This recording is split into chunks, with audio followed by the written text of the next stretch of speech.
Today is the first day of spring equinox. Chinese New Year too. This is Spring Street. It's Monday, so it's more quiet. So let's see the difference. I took the picture before with my cat.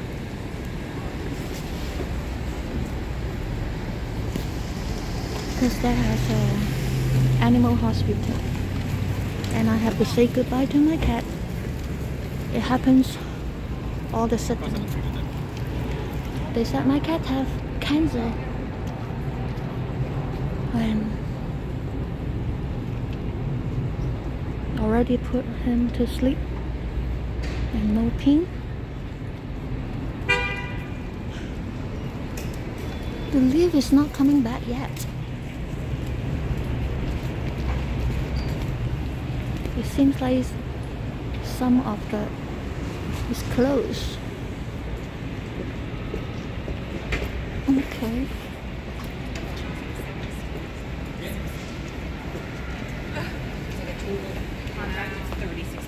Spring 2025. It's beautiful today.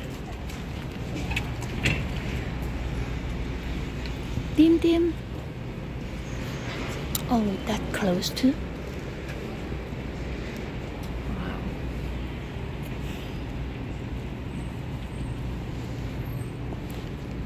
Dim dim is a male cat.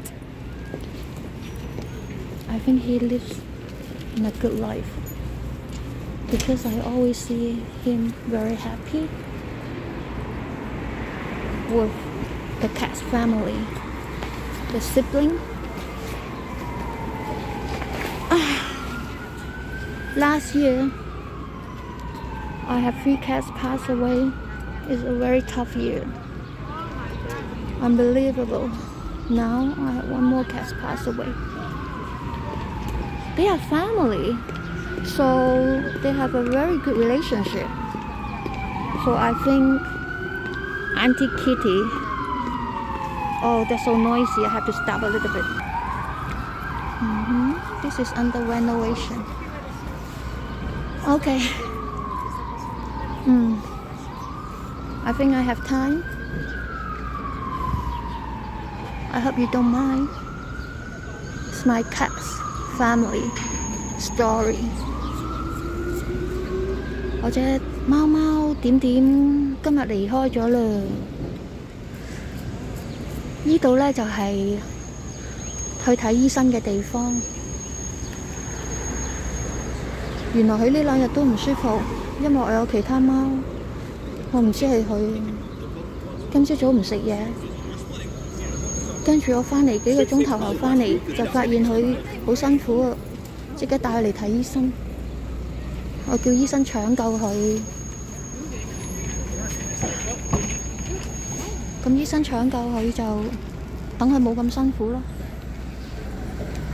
跟住就同佢照勾出山。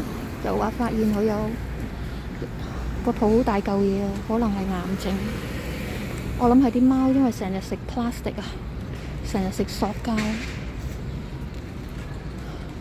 點點唔係好黐我嘅啫，因為佢有成大家人，哇！屋企人淨係佢呢，佢媽媽叫 Mini。咁點解佢哋有事呢？